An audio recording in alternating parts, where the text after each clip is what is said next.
Taller de Catecismo. Continuamos el estudio de cada uno de los artículos del credo. Entramos a meditar en lo que es la comunión de los santos, en la sesión 50, y comprende los numerales del 946 al 953.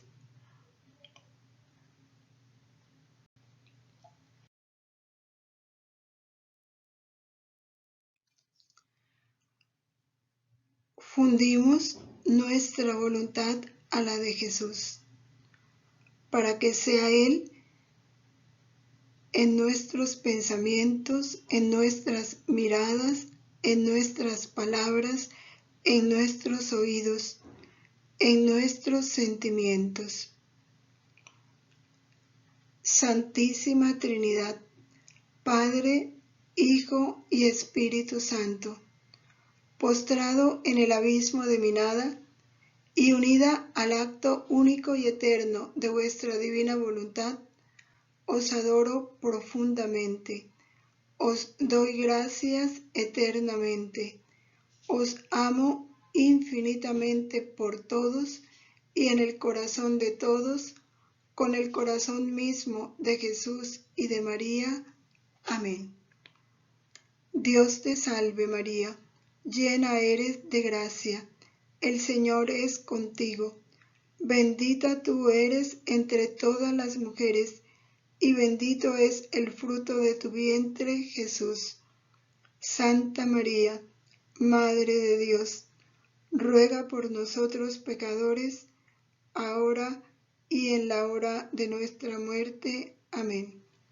Gloria al Padre, al Hijo y al Espíritu Santo, como era en el principio, ahora y siempre, por los siglos de los siglos. Amén. En el nombre del Padre, y del Hijo, y del Espíritu Santo. Amén.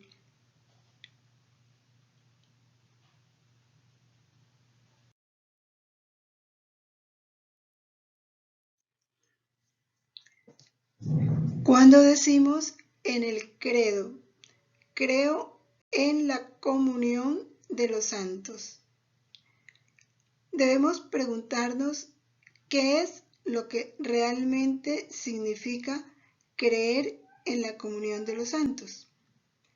¿A qué se llama comunión de los santos?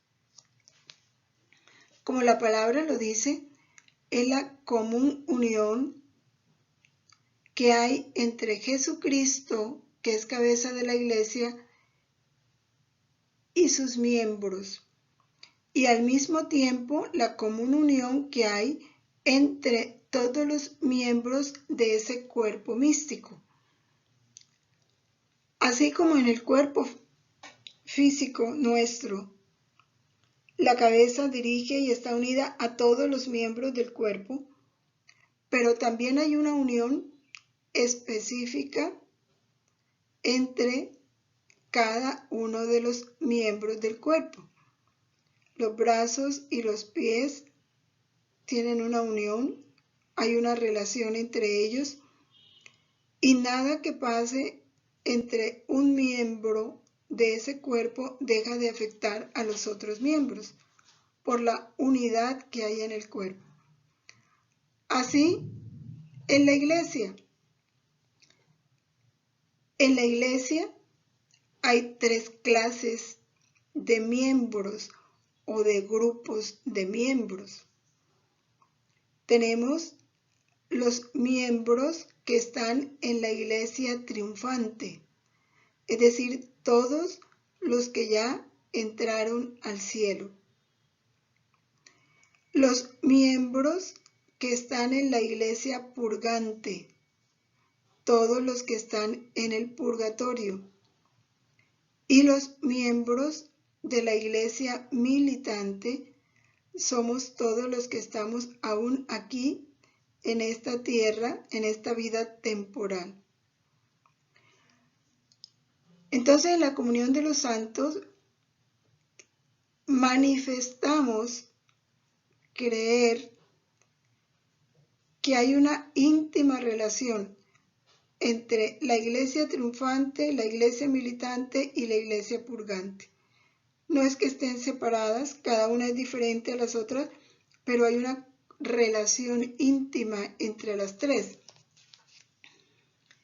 Y esto es importante entenderlo para poder creerlo y sobre todo para poder dar testimonio de esta fe. Porque es que a veces nosotros decimos creo en la comunión de los santos, pero en la práctica no creo. ¿Cuándo podemos decir que se da esto?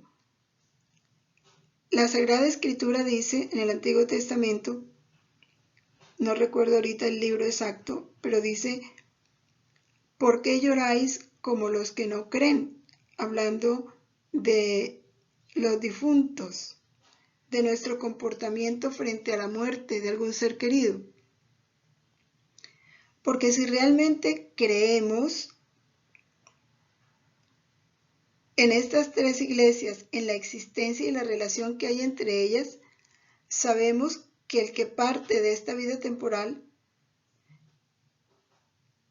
y guardamos esa magnífica esperanza de que pasó o a la iglesia triunfante o a la iglesia purgante y que no está separado de nosotros. Empieza una vida diferente, sí. Ya no podemos tener con él una relación como la teníamos aquí. En la vida militante también es cierto, pero no desaparece. Y aun cuando nos duele su ausencia, porque no podemos dejar de sentir el dolor, la esperanza de esa nueva vida en la que Él ha entrado es la que nos fortalece. Cuando hay desesperos, angustias por la partida de un ser querido hacia la vida eterna, es porque nos estamos portando como los que no creen. ¿Y cómo se da esta relación, esta comunión? El catecismo nos explica que se da a través de dos modos. Hay una comunión en las cosas santas y una comunión entre las personas santas.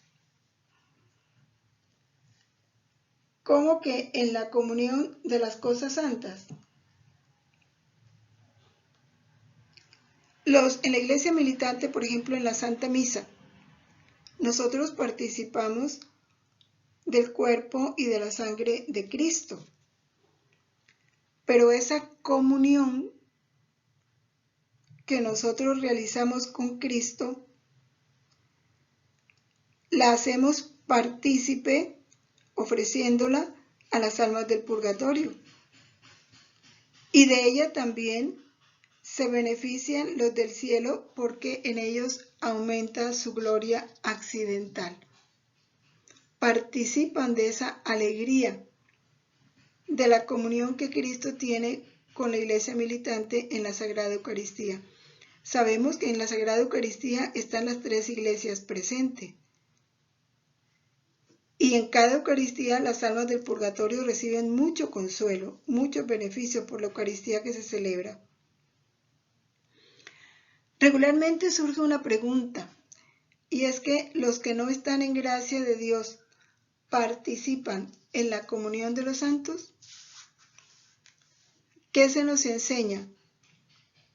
Participan en ella tanto en cuanto estén abiertos a la conversión.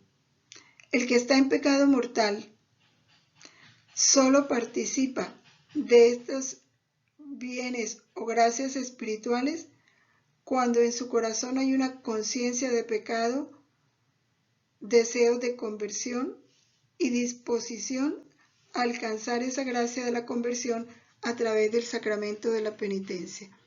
Mientras eso no se dé, el que está en pecado mortal no participa de la comunión de los santos. Por eso esto hay que tenerlo muy en cuenta, porque es que está muerto. Por eso lo dice la palabra pecado mortal. Una persona en pecado mortal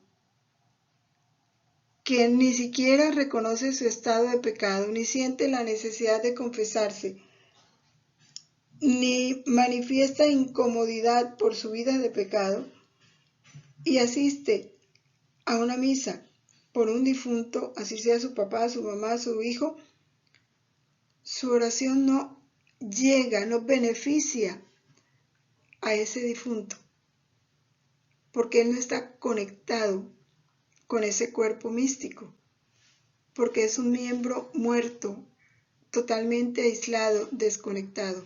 Lo único que establece la conversión, la conexión, es la gracia de la conversión.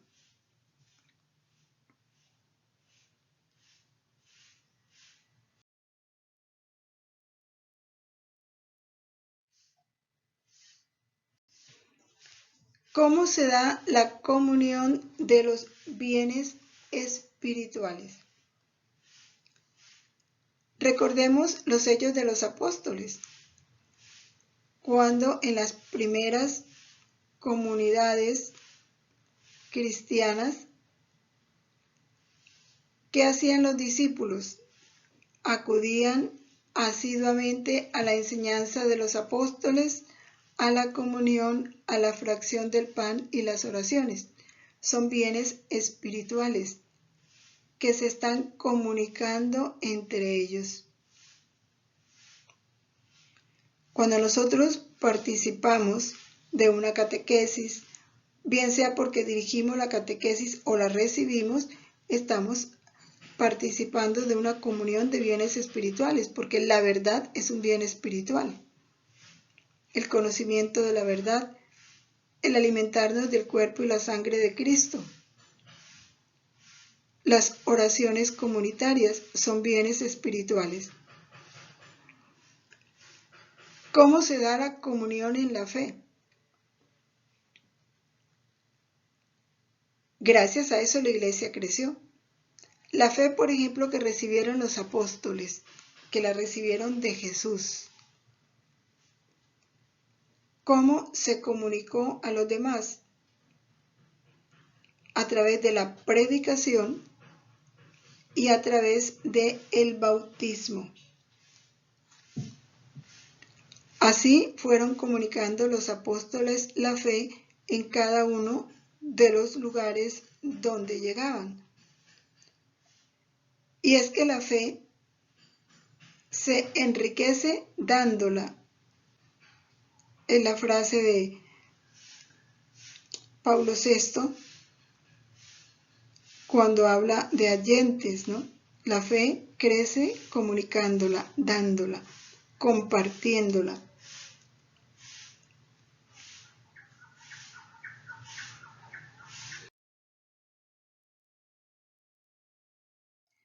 Entre la comunión de los bienes espirituales, además de la comunión de la fe, de ese compartir la fe, esta comunión de la fe también la hacen los padres con sus hijos. Ellos comunican la fe a sus hijos a través de su testimonio, de su vida cristiana, de la enseñanza, porque los padres deben ser los primeros catequistas de sus hijos, y a través de los sacramentos. Porque esa fe recibida por los padres en el bautismo también quiere que el hijo la reciba a través del bautismo. Por eso los padres católicos, en lo primero que piensan, o por lo menos en lo primero que debieran pensar después del nacimiento biológico del niño, es el nacimiento a su vida, a la vida de la gracia. Y sabemos que ese nacimiento se da a través del bautismo. Entonces la comunión con los sacramentos es otro de los bienes espirituales que se dan se comunican en la iglesia. Nos dice el catecismo que el fruto de los sacramentos pertenece a todos. ¿Cuál es el fruto de los sacramentos? La vida de Cristo, que se comunica a quien recibe el sacramento. Los sacramentos nos dan la vida de Cristo, nos dan la vida de la gracia. La gracia es la vida de Cristo. El bautismo es la puerta de entrada a los sacramentos. Nadie puede recibir ningún otro sacramento si no ha sido bautizado. Por eso podemos decir que la comunión de los santos es la comunión de los sacramentos. ¿Por qué? Porque los sacramentos, la gracia recibida en los sacramentos no es solo para la persona que los recibe. Esa gracia, esa vida divina que corre en ese miembro, como es un miembro del cuerpo místico de Cristo, su gracia, su vida de gracia, repercute en los demás miembros. Y es que eso es hermoso. Así como en un cuerpo físico, tú inyectas un antibiótico o en un brazo o en una vena o en un glúteo, y eso que entró por ese miembro se reparte inmediatamente en todo el cuerpo y beneficia a todo el cuerpo. Así, el sacramento recibido por cualquier miembro de la Iglesia tiene su repercusión en todo el cuerpo místico. Y esto se aplica a todos los sacramentos, porque los sacramentos nos dan la vida de Cristo. Cristo es la cabeza de ese cuerpo.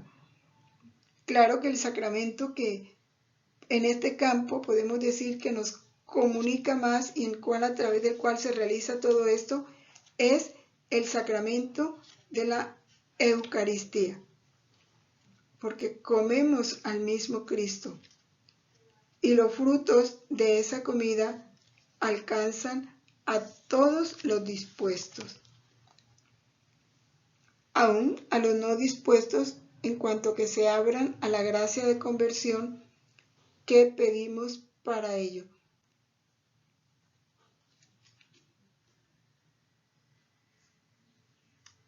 Bueno,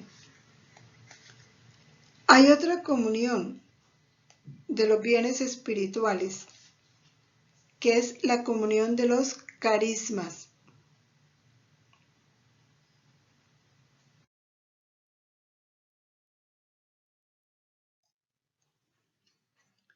¿Qué es un carisma?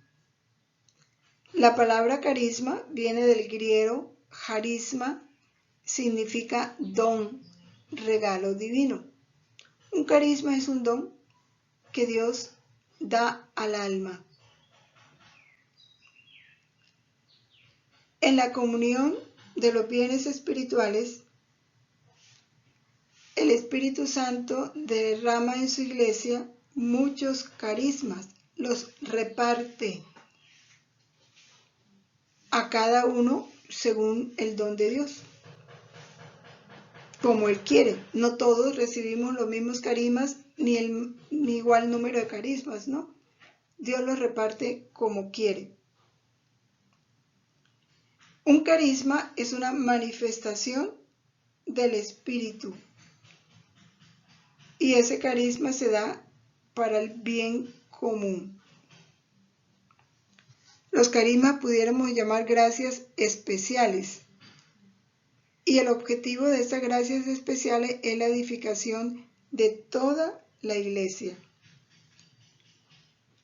Un carisma va dirigido al provecho común, a la edificación de la iglesia, y es una manifestación del Espíritu. ¿Qué quiere decir eso? Que el carisma es la acción del Espíritu a través de esa persona. Si tienes el don de lengua, es el Espíritu el que actúa en ti a través del don de lenguas, o el don de profecías, o el don de hacer milagros, o el don de sanar, el don de la palabra. Es el Espíritu Santo el que actúa, se manifiesta a través de ese carisma y toma a la persona como instrumento o medio para él manifestarse. Y eso lo hace con un único objetivo, el aprovechamiento de toda la iglesia. El bien común, el bien del cuerpo místico de Cristo. Y esos carismas, pudiéramos decir, pertenecen a la iglesia. El que lo tiene es solo un administrador, no un dueño. Por eso también dice el catecismo, cuando habla de los carismas, habla de los carismas ordinarios, en los cuales participamos todos. Y están los carismas extraordinarios, como el don del exorcismo, de expulsar demonios, de profecía, de leer las conciencias, como lo han tenido algunos santos. Son dones extraordinarios. Entonces dice el catecismo que esos dones extraordinarios o carismas deben estar sometidos al discernimiento de la iglesia. ¿Por qué? Porque un verdadero carisma es un don del Espíritu. Y en un verdadero carisma es el Espíritu el que actúa en ese carisma. Pero la iglesia es la que tiene que discernir si esa manifestación que hay en ese cristiano proviene realmente del espíritu de la verdad o del espíritu de la mentira, porque hay manifestaciones extraordinarias que no corresponden al Espíritu Santo, sino al espíritu de la mentira, al espíritu maligno. ¿No ve que por eso Jesús nos dice que harán prodigios y milagros que engañarán a muchos cuando habla de los falsos profetas? Entonces, esos prodigios que ellos van a hacer, esas cosas extraordinarias que van a realizar, no van a pertenecer al Espíritu Santo, sino al espíritu de la mentira. Y de hecho, a lo largo de la iglesia, eso se ha dado. En Santa Margarita María de Alacoque cuenta en su biografía que por un año se le estuvo apareciendo el demonio en la figura del Sagrado Corazón. Todos sabemos que ella se le manifestó Jesús y le fue hablando de su corazón. Pero también el demonio se le apareció con la figura de Jesús, gracias a que ella tiene su confesor que le ayudó a discernir cuándo era Jesús y cuándo no era Jesús. Entonces recordemos que el que tiene carismas es solo un administrador y debe estar sujeto al discernimiento de la iglesia. Ningún laico debiera manejar un carisma aislado por sí solo.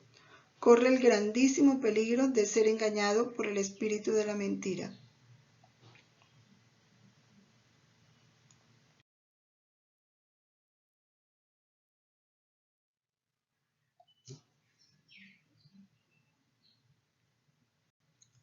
Todo lo tenían en común, hablando de los primeros cristianos.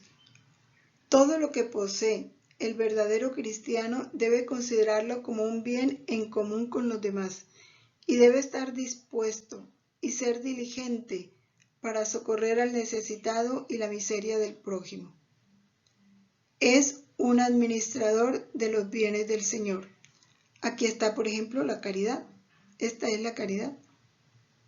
Es un administrador, no es dueño, y por lo tanto, lo que tiene también le pertenece a aquel que carece de ese bien. Estamos hablando entonces aquí de la comunión de la caridad.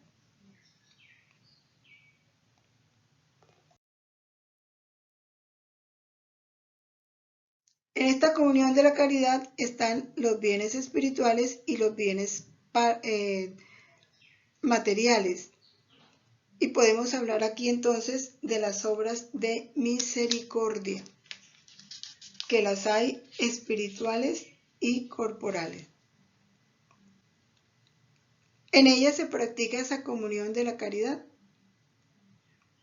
Nos dice San Pablo en la carta de los Romanos 14:7, ninguno de nosotros vive para sí mismo, como tampoco nadie muere para sí mismo.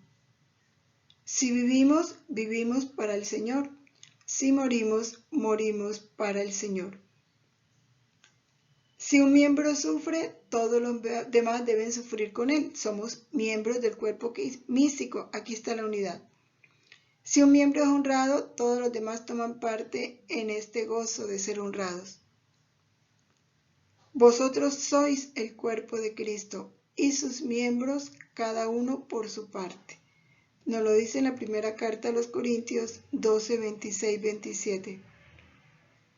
Y este don de la caridad no busca su interés. De esto pues ya hay varias citas. 1 Corintios 13, 5, 1 Corintios 10, 24. El menor de nuestros actos, hecho con caridad. ¿Qué es hacerlo con caridad? Recordemos que la caridad es el amor a Dios y el amor al prójimo por amor a Dios. Entonces, el menor de nuestros actos, un vaso de agua dado por amor a Jesús o reconociendo a Jesús en esa persona, es un acto de caridad. Y la realización de ese acto de caridad repercute en beneficio de todo el cuerpo místico de Cristo. Muy diferente a cuando yo doy un vaso de agua por obligación, porque me mandaron darlo. Por mera compasión, porque sentí lástima.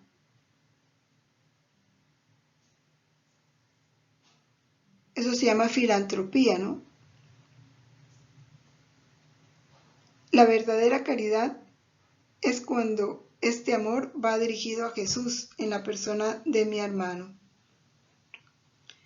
En esta solidaridad entre todos los hombres, vivos o muertos, se funda la comunión de los santos. ¿Por qué se habla de vivos o muertos? Porque nuestras oraciones ofrecidas a los difuntos por los difuntos forman parte de esta comunión de los santos. Importante esta aclaración que hace el Catecismo en el numeral 953. Ya habíamos hablado de ella, pero insisto en ella porque a veces no hemos comprendido nunca o lo suficiente el daño que hace el pecado al cuerpo místico de Cristo. Todo pecado daña a esta comunión.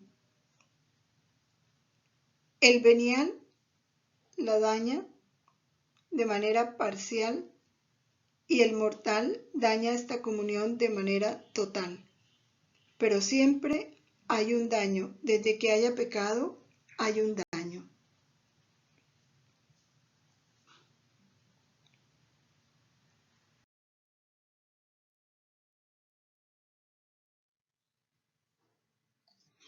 Bueno, hablamos aquí en los anteriores numerales de la comunión entre los miembros de la iglesia militante. Ya vimos cómo la gracia, los sacramentos, la fe, los carismas, la práctica de la caridad, las obras de misericordia son bienes que se comunican entre esta iglesia militante. Ahora vamos a hablar de la comunión entre la iglesia del cielo, que es la iglesia triunfante, y la iglesia de la tierra. Nos vuelve a hablar el numeral 954 de los 3 estados de la iglesia. Dice así: hasta que el Señor venga en su esplendor con todos sus ángeles y destruida la muerte, tenga sometido todo, sus discípulos, unos peregrinan en la tierra, iglesia militante, otros ya difuntos se purifican, iglesia purgante, mientras otros están glorificados contemplando claramente a Dios mismo uno y trino, tal cual es. Esta es la iglesia triunfante. La unión entre los miembros de esta iglesia de esta iglesia peregrina, ¿no? Con los que durmieron en la paz de Cristo, de ninguna manera se interrumpe. Importante esto. De ninguna manera se interrumpe. O sea, es permanente. Ahora, esta fe, esta unión, según que seamos constantes en la fe de la iglesia, se refuerza con la comunicación de los bienes espirituales.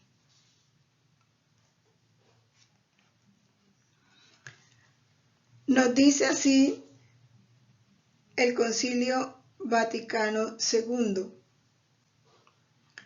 Todos, sin embargo, aunque en grado y modo diversos, participamos en el mismo amor a Dios y al prójimo y cantamos el mismo himno de alabanza a nuestro Dios.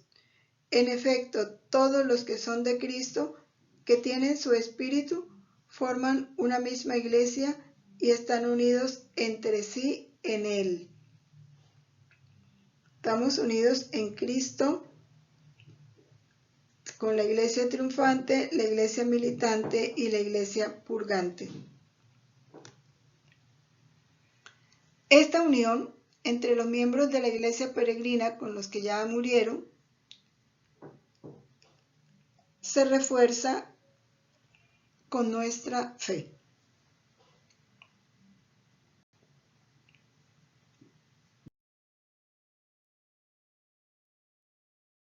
Ahora, ¿cómo se da esta unión?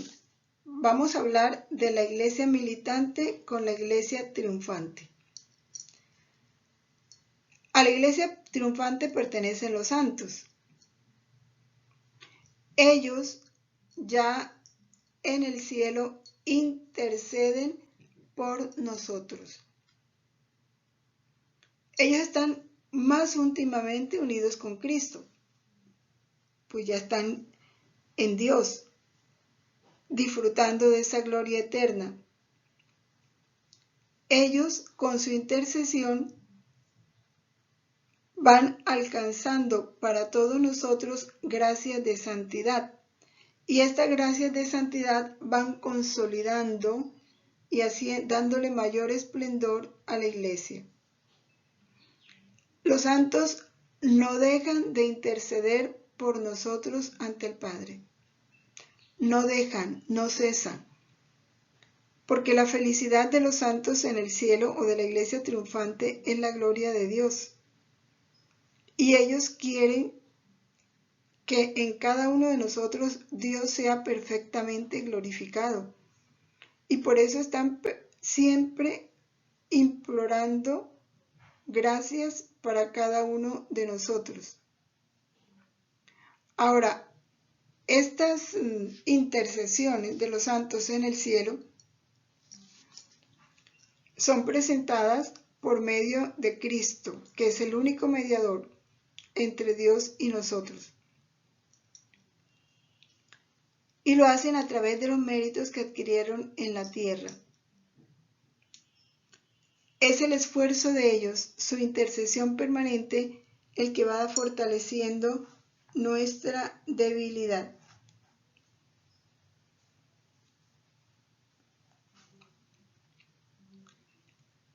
Algunos de ellos desde esta tierra han expresado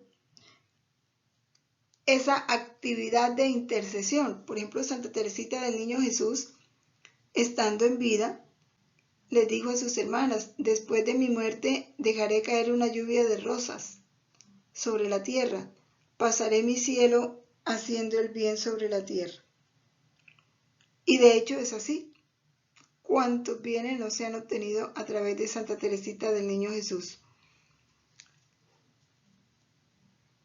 Y también Santo Domingo, estando en su lecho de muerte, dijo a sus frailes: no lloréis, os seré más útil después de mi muerte, y os ayudaré más eficazmente que durante mi vida. Ellos sí tenían conciencia de esta comunión de los santos. Nos dan un testimonio claro de la fe en este en esta verdad que profesamos en el credo.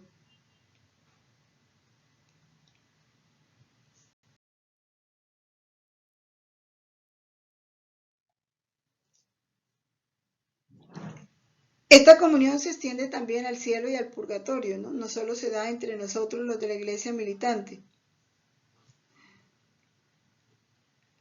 Los triunfantes ruegan por nosotros y nosotros rogamos por las almas del purgatorio. También las almas del purgatorio alcanzan gracias para nosotros.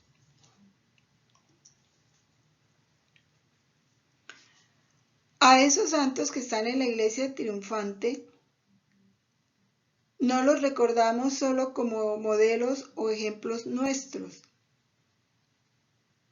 sino vamos más allá. Ellos que vivieron aquí en la tierra de una manera muy especial la práctica del amor fraterno, más especial y más perfectamente la viven allá en el cielo cuando están más cerca de Cristo. Por eso la comunión con ellos nos une a Cristo. Nos hace disfrutar mejor y mayormente de esos beneficios de Cristo. Porque de Cristo manan todos esos bienes, porque Él es la fuente y la cabeza de este cuerpo.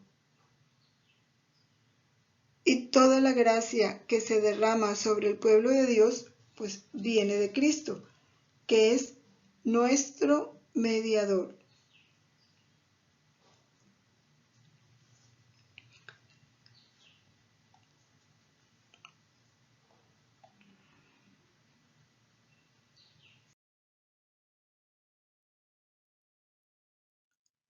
Dice el numeral 957, nosotros adoramos a Cristo porque es el Hijo de Dios.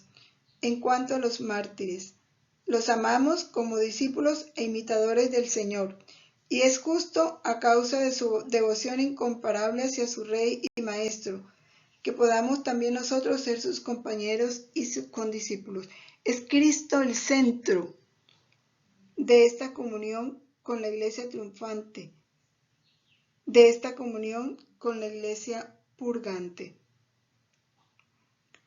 En el volumen 12 de febrero 13 de 1919 hay un ejemplo muy bueno de esta comunión de los santos, sobre todo en este reino de la voluntad de Dios. ¿Cuánto vale y cuánto bien hace un acto vivido en la voluntad de Dios? Es un bien que repercute infinitamente no solo en la iglesia militante, sino también en la iglesia purgante y en la iglesia triunfante. De esto nos habla este capítulo del volumen 12 de febrero 13 de 1919. Dice así: hija amada, amada de mi querer, ¿quieres venir en mi voluntad a sustituir en modo divino a tantos actos no hechos por todos nuestros hermanos? A tantos otros hechos humanamente y a otros actos santos, sí, pero humanos y no en orden divino. Y aquí está incluyendo a los santos. ¿Por qué? Porque una Santa Rita, San Ignacio de Loyola, San Francisco de Asís, San Antonio de Padua, Santa Teresa de Jesús, todos esos actos hicieron actos santos, heroicos, pero los hicieron con una voluntad humana, no con una voluntad divina. Y por eso esos actos no están en el orden de lo divino. Y Jesús nos enseña en este reino que también debemos tomar esos actos, los de los santos, para sustituir en modo divino lo que ellos hicieron de manera santa, pero en modo humano. Y de esta manera nosotros también pudiéramos decir, favorecemos, enriquecemos y hacemos partícipes de nuestros actos a los del cielo, porque ellos están anhelantes de que tomemos sus actos santos, pero hechos con una voluntad humana, y les pongamos el sello de lo divino, porque de esa manera ellos pueden darle a Dios con sus actos la gloria que Dios no recibió porque ellos no conocían este reino de la voluntad de Dios. Dice Jesús, yo todo lo he hecho en el orden divino, pero no estoy contento aún. Quiero que la criatura entre en mi voluntad y en modo divino venga a besar mis actos, sustituyéndose a todo como hice yo. Por eso ven, lo suspiro, lo deseo tanto, que hago fiesta cuando veo que la criatura entra en este ambiente divino y multiplicándose junto conmigo, se multiplica en todos, y ama, repara, sustituye a todos y por cada uno en modo divino. Las cosas humanas no las reconozco más en ella, sino todas son cosas mías. Mi amor surge y se multiplica. Las reparaciones se multiplican al infinito. Las sustituciones son divinas. ¡Qué alegría! ¡Qué fiesta! Y ahora esto que sigue es bien importante. Los mismos santos se unen conmigo y hacen fiesta y esperan con ardor, miren, esperan con ardor que una hermana suya, o sea, uno de nosotros, sustituya sus mismos actos santos en el orden humano, pero no en el orden divino. Me suplican que pronto haga entrar en este ambiente divino a la criatura y que todos sus actos sean sustituidos solo con el querer divino y con el sello del Eterno. Yo lo he hecho por todos, ahora quiero que lo hagas tú por todos. Por eso, la mayor celebración que nosotros le podemos hacer a nuestros santos preferidos es que el día en que la iglesia celebra su fiesta, tomemos todos los actos santos de ellos, sellémoslos con el fiat divino, para que Dios reciba la gloria de esos actos como si ellos lo hubieran hecho con una voluntad divina. Y eso que nosotros hacemos se produce. Dios recibe una gloria divina de parte de Santa Teresa o San Martín de Porres o Santa Rosa de Lima, a quien estemos celebrando, como si ellos hubieran vivido eso en la divina voluntad, y ellos reciben más gloria y los hace muy felices. Por eso dice Jesús que ellos esperan, se unen a Jesús y hacen fiesta y esperan con ardor que una hermana suya sustituya sus mismos actos santos en el orden humano, los sustituya por el orden divino.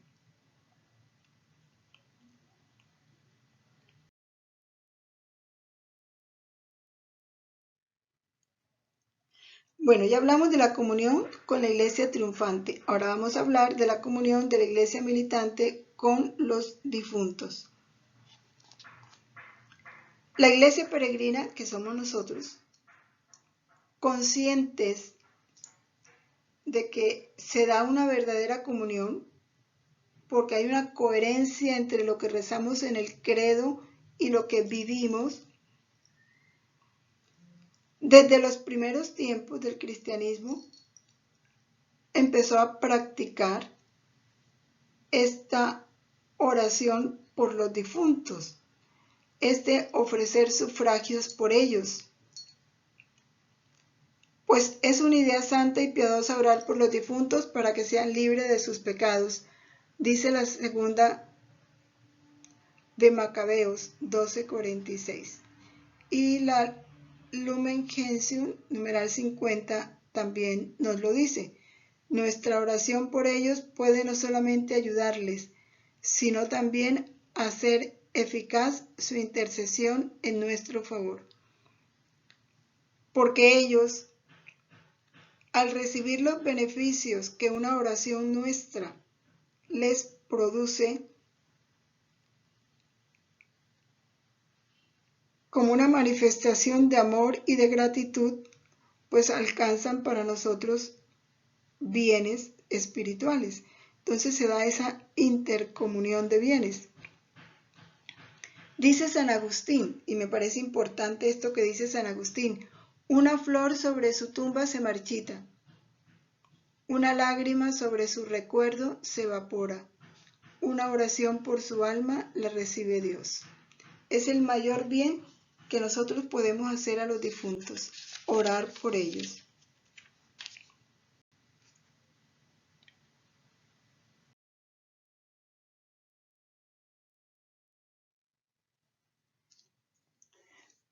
Aquí vale la pena aclarar una cosa, hablando de los difuntos, y vale la pena hacerlo porque en este tiempo se ha perdido mucho la fe, el respeto a lo sagrado, y se han infiltrado entre los cristianos unas costumbres que son paganas. Y entonces, siendo cristianos, actúan como si no lo fueran. Y esto en relación a los difuntos. Se ha tomado la costumbre, ahora que se están cremando los cadáveres, de guardar las cenizas en la casa o de esparcirlas en el mar o de repartírselas entre los miembros de la familia, por ejemplo, las cenizas de una mamá entre los hijos. Todo eso no se debe hacer. Todo eso es profanación de lo sagrado. El cuerpo de un cristiano es templo del Espíritu Santo. Por eso hay que enterrarlo en un lugar sagrado. Los cementerios son lugares sagrados. O cuando los restos se llevan a un osario, a un lugar destinado a guardar los restos de un difunto. Son sitios sagrados. Ahora que ya se está cremando, entonces venden lugares para guardar las cenizas. Siempre lugares sagrados. Las cenizas deben ser enterradas como se entierra un cadáver o como se entierran los huesos de un difunto. Hacer lo contrario es profanar ese cuerpo. Tengámoslo presente, porque eso no es cristiano ni corresponde a la práctica de nuestra fe. El numeral 959 nos dice: en la única familia de Dios. ¿Cuál es la única familia de Dios? Todos los bautizados. Todos somos hijos de Dios y miembros de una misma familia en Cristo. Formamos un solo cuerpo. Al unirnos en el amor mutuo, en la misma alabanza a la Santísima Trinidad, estamos respondiendo a la íntima vocación de la Iglesia. Entonces, importante cuando yo digo creo en la comunión de los santos. Si mi mamá se fue a la eternidad, yo me mantengo vinculada a ella y sé que ella está vinculada conmigo en razón de esta comunión de los santos. Por eso nuestra reacción frente a la muerte, que ya no es muerte, sino el comienzo de una nueva vida, tiene que manifestar la calidad de nuestra fe. No nos podemos portar como los que no creen, llenos de desespero, de angustia, de desesperanza. No. Duele la separación, pero consuela la verdad conocida. empiezan una nueva vida que hay que respetar, que hay que apoyar con nuestras oraciones y de la cual también nosotros participamos porque ellos continúan vivos y comunicados con nosotros. Que esta verdad se vaya haciendo cada vez más fuerte en nosotros y nuestro testimonio en este momento en un mundo incrédulo se haga luz en medio de las tinieblas.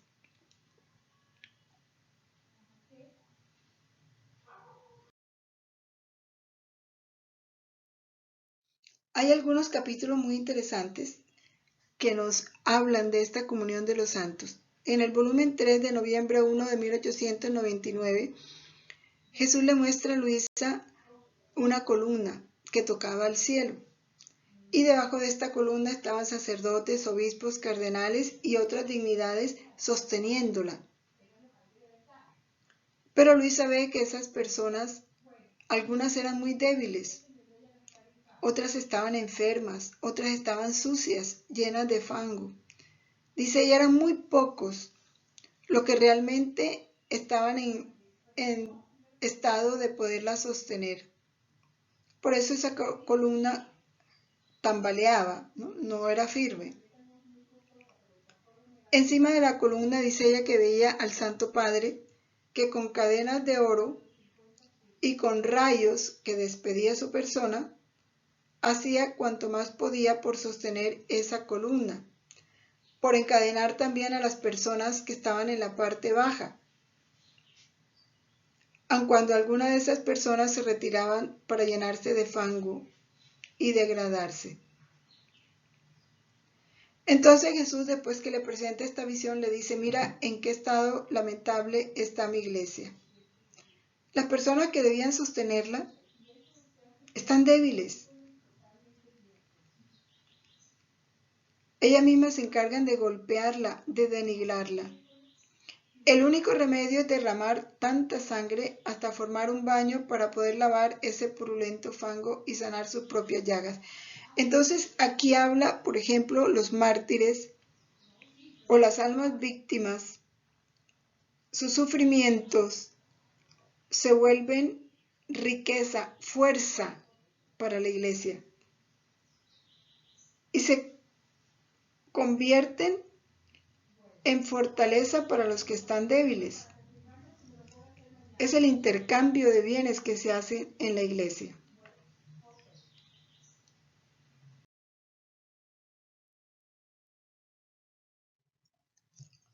Y le dice a Luisa, ¿quieres tú ser víctima y así ser como un puntal para sostener esta columna en tiempos tan incorregibles? El papel de las almas víctimas. Luisa le da susto, por supuesto, pero no vacila en pronunciar su fiat. Como quien dice, Señor, si tú lo quieres, yo lo quiero. Tan pronto ella pronuncia su fiat, llegan ángeles y almas purgantes, o sea, iglesia triunfante, iglesia triunfante, iglesia purgante, con flagelos, con instrumentos, a producirle a Luisa ese sufrimiento que va a beneficiar a la iglesia. Cuando Dios da una misión, da la gracia. Si la eligió como víctima, le da la gracia para poder sufrir. Y Luisa empieza a sentir gozo en el sufrimiento. Ese sufrimiento iba a ser un gran beneficio a la iglesia. Luisa cree que va a morir y no, se da cuenta que no muere en medio de ese sufrimiento. Sencillamente fue escogida para sufrir. Luisa ve entonces cómo esas personas que estaban bajo la columna, algunas mueren, otras se van, otras llegaron a matar al Santo Padre. Pero Luisa ve que después que ella derrama esa sangre, va haciendo fuerte a esos miembros que quedaban sosteniendo la columna, hasta que la columna queda bien apuntalada, bien sostenida por esos miembros que sus sufrimientos fortalecieron. Y aquí le explica Jesús a ella el beneficio que dan a la iglesia las almas víctimas, de una manera tan silenciosa con solo sus sufrimientos.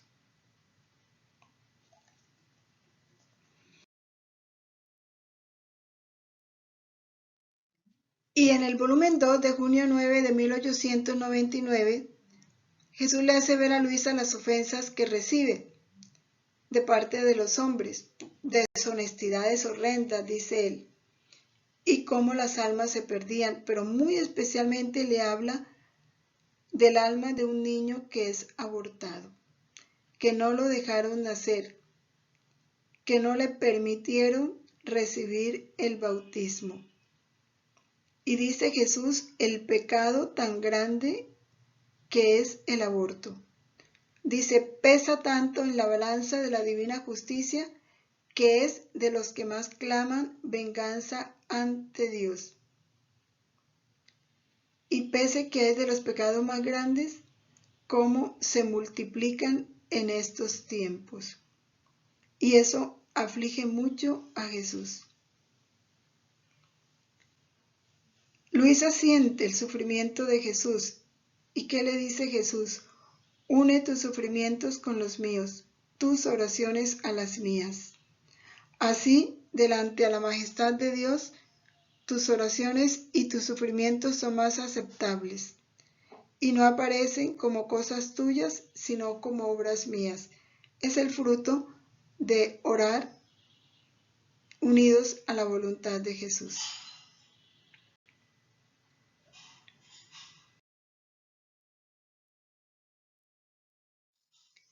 Y en el volumen 3 de noviembre 27 de 1899 también nos habla del gran bien que hace el estado de gracia a la iglesia.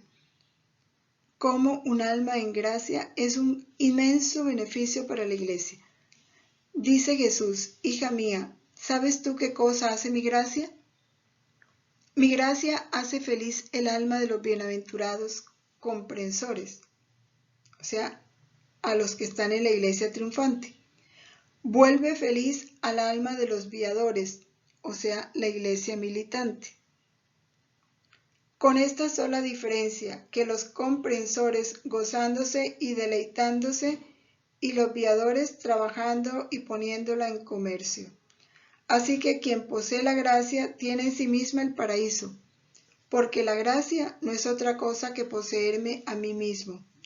Y siendo yo solo el objeto encantador, que encanta todo el paraíso, y que formo todos los contentos de los bienaventurados, el alma poseyendo la gracia, donde quiera que se encuentre, posee su paraíso. La gracia es fuente de bien para toda la iglesia.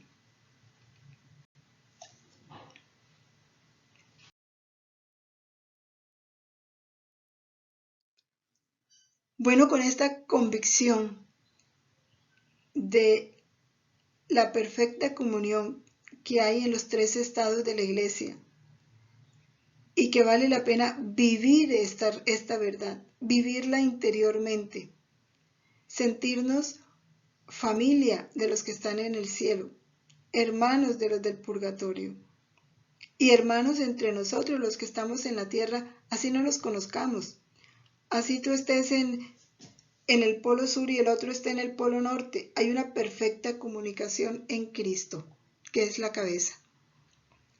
Con esta conciencia y felices de poder pertenecer a esta iglesia, permanezcamos en la voluntad de Dios siempre. Y para alcanzar esta gracia permanente de vivir en la voluntad de Dios, refugiémonos en el corazón de la Madre. Dios te salve María, llena eres de gracia, el Señor es contigo. Bendita eres entre las mujeres, bendito el fruto de tu vientre Jesús. Santa María, Madre de Dios, ruega por nosotros pecadores, ahora y en la hora de nuestra muerte. Amén. Permanezcamos en la voluntad de Dios siempre. Fiat.